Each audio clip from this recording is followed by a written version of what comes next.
So this is what we call processing. We just inject them one time, each pig.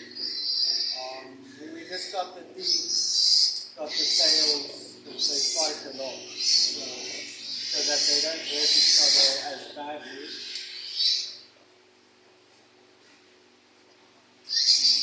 And then if you're ever wondering why I'm purple at church, this is probably why. And then you can see over here, now they put numbers in the ear of the pig so that we know which pig it is from.